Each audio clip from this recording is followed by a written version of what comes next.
Hi, my name's John. Welcome to another Sunday night nightcap. Tonight's nightcap once again is steam engine related. I fit some refurbished valves into a really old steam manifold. There's a little bit of lapping in, a little bit of machining and some pressure testing. It's going to be a half-hour video this week. In the end of the video I show a little bit more of Deb with a standard lamp, which just does a little bit of silicon bronze welding, gets involved in that and she does an amazingly good job of it as well. I also have a walk tour. It's part of an old derelict steelworks, really old. I take my video camera and I get a little bit of video, so I've got a little bit of sort of archaeology from very, very close to where I live.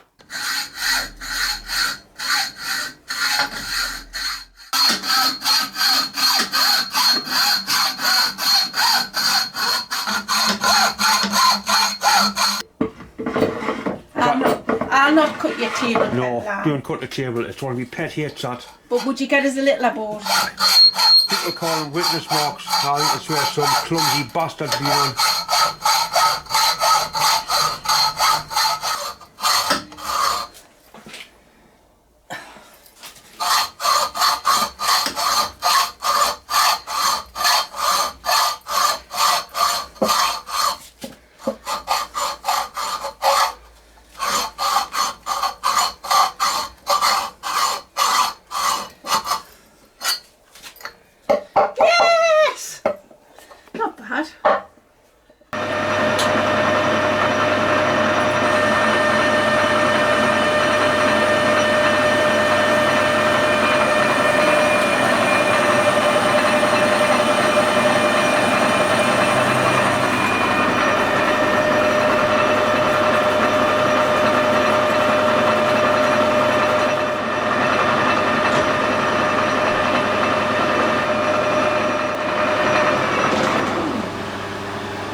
Happy with that? No. Hi, as you know, John's been helping us with the lamp. So we've got our base and we've got our stand out to put our pole in. So to get these to attach, because the cast iron, I need to use a silicon bronze weld, which I'm only practicing at, so please be patient. Go on, full pedal.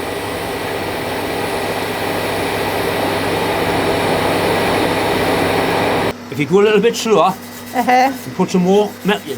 There's nothing the matter with that, right? Right, except... Put some more metal in, and when you finish, finish right on the corner, and take your foot off the pedal before you move the torch. But honestly, that's Take good. your foot off first. Yeah, that's good, Deb. Take your foot off first.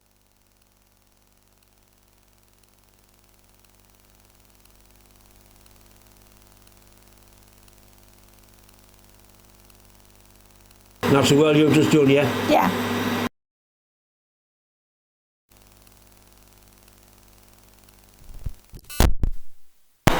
Why is that? What do you think of silicon bronze, Deb? Compared to the others, I quite like it. I quite like it. It doesn't spark or spit, so that's quite nice. And it like goes dead easy, doesn't it? Yeah. Are you still liking your mask? I love me mask. I like everything really. I'm quite like. You want to do some spray paint with your mask on? I need to do some spray painting. Right. Oh, we'll do some spray painting. Okie dokie.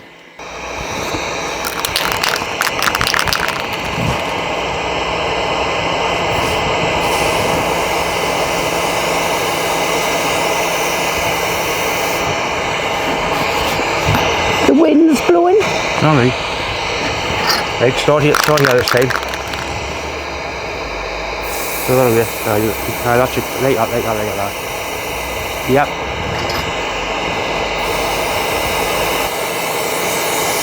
Right. Can you smell any fumes with that mask on? You still smell them? I turn the air up a bit. It's not as bad. A little bit closer this time. Yeah. Right. I know, but I've never done this before. No.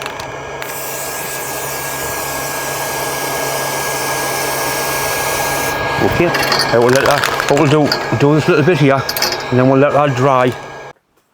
This is a small manifold off a SNNC steam wagon. Steam goes into there, and it comes out of those two ports, which are controlled by those two valves. The manifold's been away and it's had new valve seats fitted and it's had new valves made. My job is to lap the valves in and assemble it. I'm going to show you the old valve first. It's just straightforward. Tapered seat machine onto there, and there was a tapered seat in there. They have now been replaced with new seats. You had to actually machine this old seats out. They wouldn't just screw out. We've remanufactured or redesigned the valves to try and give them a better chance of sealing, because these valves have been problematic in as much as they've been leaking. So that's what he's come up with, the designer valve. It floats around in there, so it basically self-centers on the seat. He's also combined a little guide in there, which is a really good fit into the bottom of the valve seat, so that should help locate it and keep it nice and square. The first thing I want to do is lap these valves in or polish them into the seat to make sure that they are seating correctly. The angles are machined on a CNC, the angles will be perfect, but it's still nice to lap them in. The problem I've got is how I'm going to hold that. There's no slot in there for the screwdriver. So what I've come up with is I've super glued the valve onto it's actually a bit of broken carbide milling cutter. So I should be able to use that just to gently lap the valves in,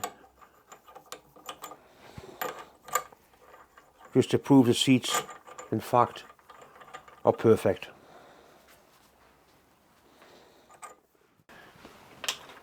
I've got some super fine valve grinding paste here. A little bit on this seat, doesn't take much. You don't use a drill, you just do it by hand, nice and gently like that.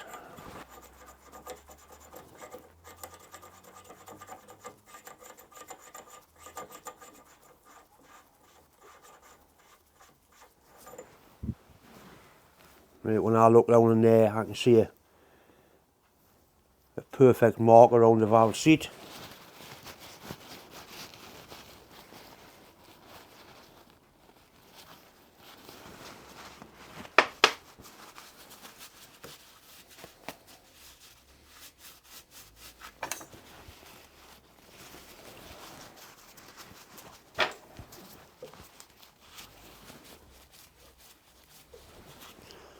Right, just turn the valve seat from being nice and shiny to a matte grey, which is exactly what we want.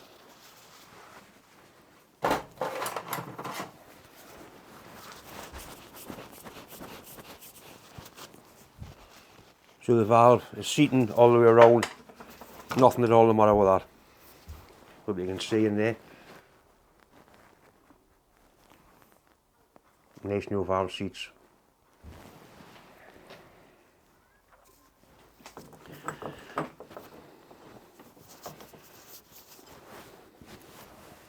I've lapped the other one in, and both valves are sitting fine. A bit of brake clean just to make sure there's no nasty bits of swarf or anything in there.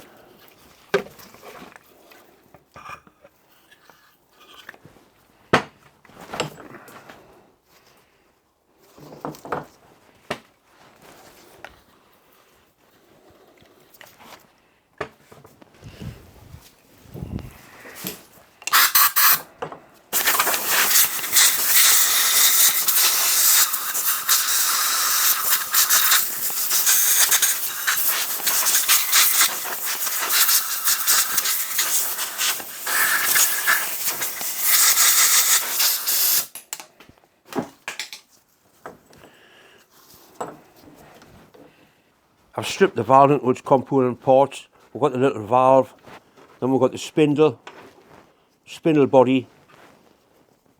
That's a pack and follower that goes in there.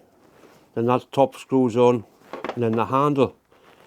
Before I assemble it, I'm going to coat the threads on this with some high temperature lubricant, nickel based lubricant, just to give it a fighting chance. This stuff is designed to go into turbocharger, manifold, studs and nuts. It really is excellent stuff. High temperature assembly compound.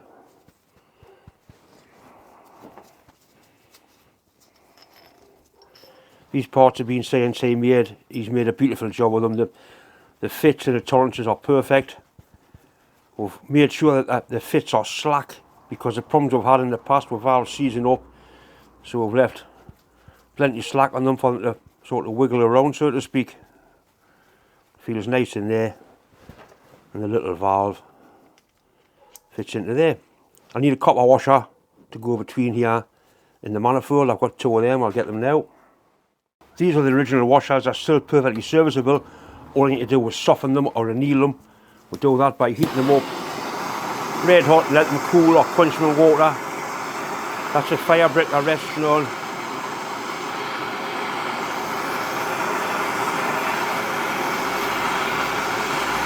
This plumber's torch should give us enough heat.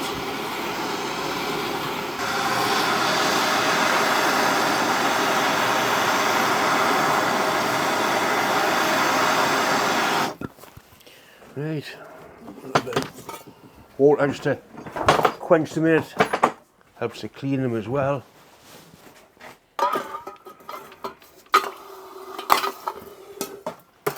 Doesn't make them any softer, it just cleans them. Right, so they're freshly annealed washers. A little bit clean up with a wire brush and they're ready to use again. The brick's warm. I put a little bit of that anti-seize paste on the valve before screwing in.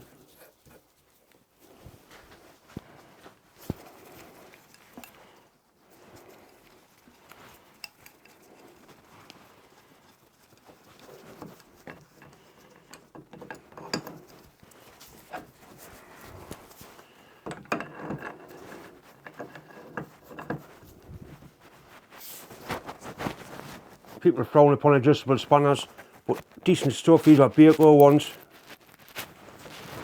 They don't do any damage to the nut. It's when you start using worn out yarns, Silsons and hammers and chisels. Right, so the next thing is to pack the valve gland. That feels really nice, that. Actual packing goes in there. That's a gland follower which goes down and compresses the packing onto the valve spindle. In the old days they used asbestos. Now we've got some modern PTFE equivalents which do the job just as well and are a lot safer to use.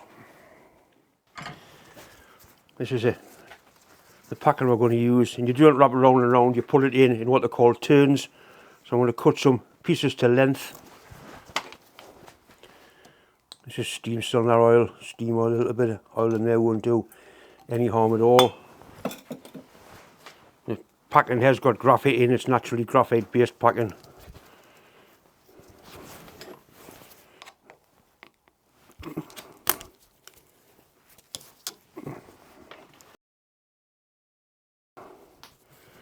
I'm just going to give it a little tap with a hammer just to flatten it out. It's slightly on the big side.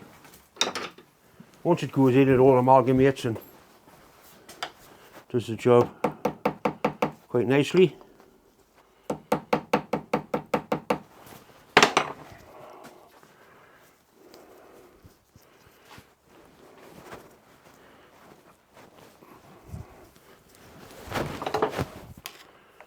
Quite a tedious process. Once it's done and adjusted and bedded in, this lasts a long time.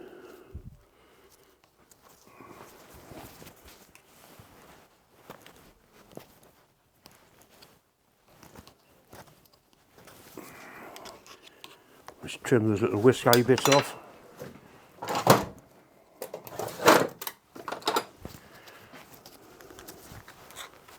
Deb doesn't watch this and see where our good scissors have ended up.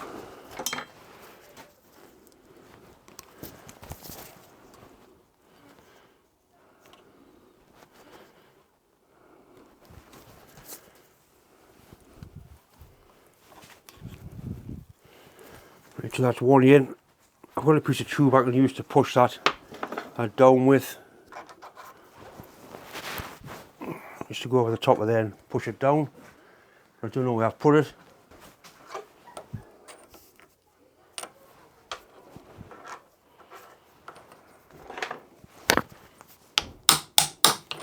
Right, so that's one wrap in there. John, man.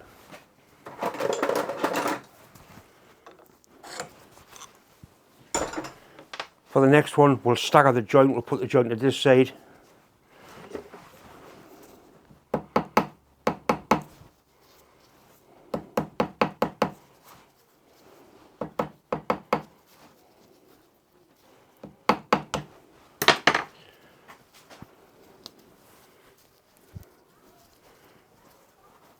Right, joint opposite the last one.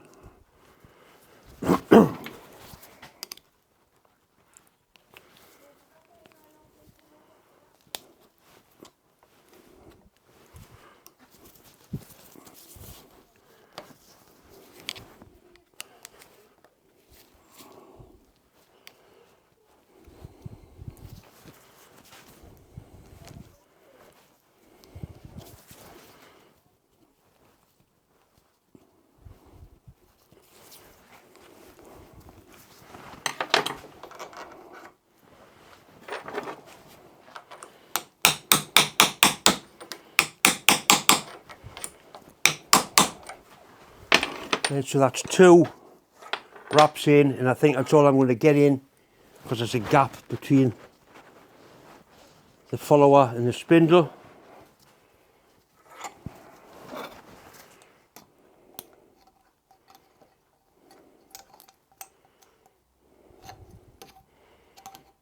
And you see, these will settle in with use, and then we'll get another turn of packing in. The nut goes on after that. I'm going to put some more of that never seize in there, high temperature anti-seize stuff. Right, this tightens down and pushes the follower, which squeezes the packing, which makes the steam tight joint between the valve body and the valve spindle.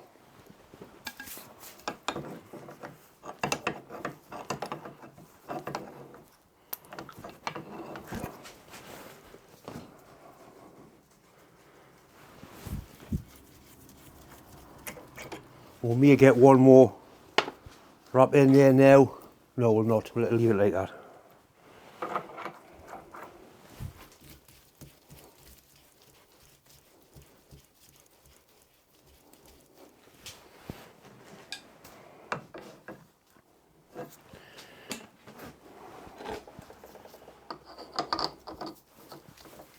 Valve feels nice and smooth, really feels nice. See, these are the original Bakelite type hand wheels. Everything's going to be filthy by the time I'm finished.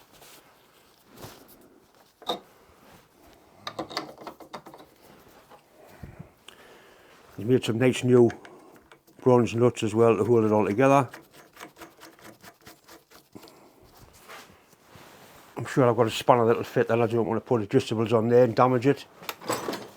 Be a Whitworth size, because they're all made off the original dimensions.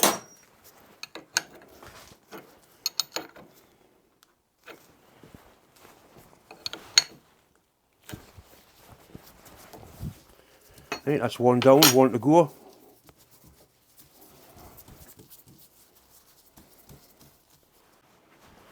Once again, valves all assembled with a high temperature.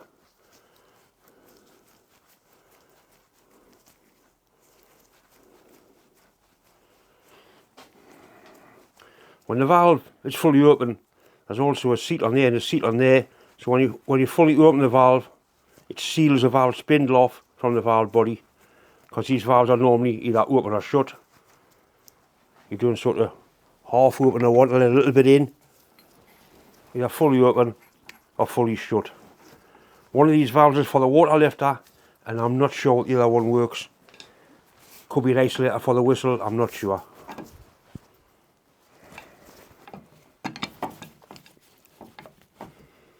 So the adjustables are a nice tight fit on the nut. Put it in a nice fit in the vise.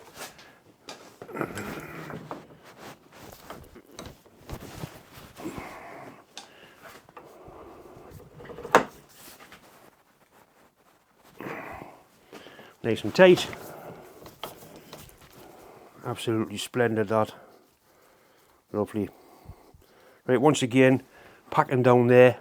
A little bit of oil first.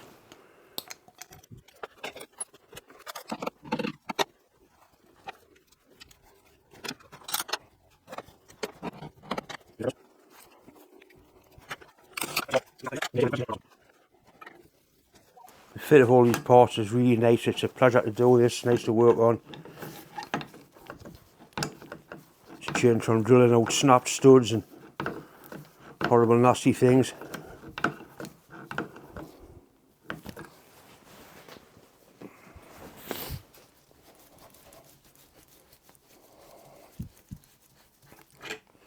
Splendid.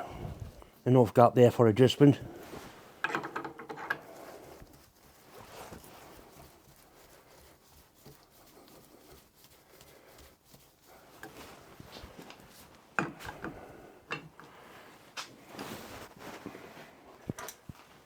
I've got a blanking plate with a piece of rubber on it that we can use to pressurise this.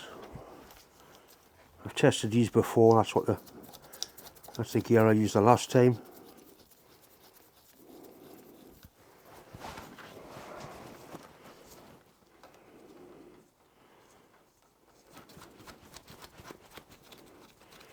These run at 255 psi steam,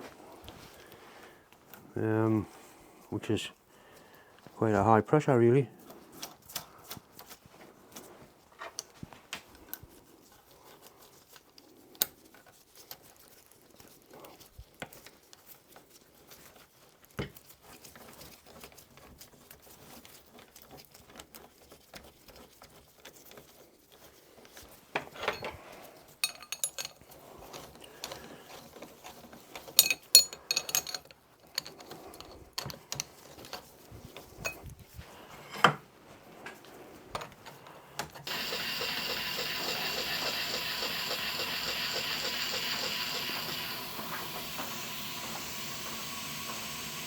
Well, you can see the valve cage in there, that's a bit with the little holes in. If I open the valve, it squirts oil all over the bastard lens. Certainly happy with this. This is basically where the old photograph was taken. If you look down on the left, the big tall building, that used to be a fire station. And the place I'm interested in is just opposite that to the right hand side. The building on the left, the last building, that's the old fire station. And just beyond that there was a big bridge with factory units on top of it, part of the old Spencer steelwork. There's still plenty of evidence of the history this place had. This is looking from the other end of the bridge now. The brickwork had some renovation work done lately, but you can see there, that's the original support of the bridge, I suppose. That's one of the big stone built pillars, original part of the bridge. And we're going to be going just in there, just to the left at the end of the bridge.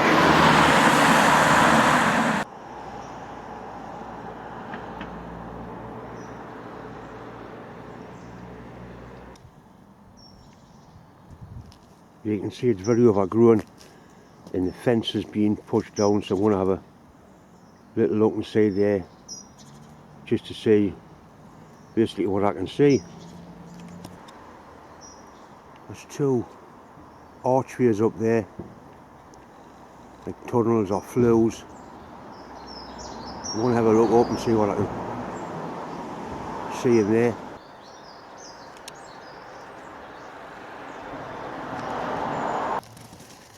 It's definitely an old flue that goes around the corner, but it doesn't go very far. You can see it's had heat on the brickwork on the arch. This is looking inside the other one. Dead end both ways. Nice brickwork. This building here was probably offices associated with the steelworks.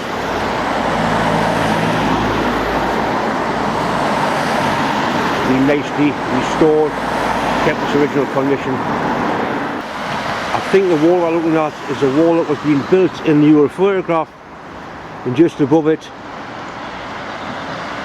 is the old hospital. I'm sure that was associated with Spencer Steelworks as well. A friend of mine had this building for a long time, and he did well repairs in it. It's since been turned into a house. Very nice looking building indeed. Once again, it's just time to say thanks for watching, thanks for subscribing. If you haven't subscribed, please do, because I am getting now perilously near to 100,000 views. Anyway, thanks for watching.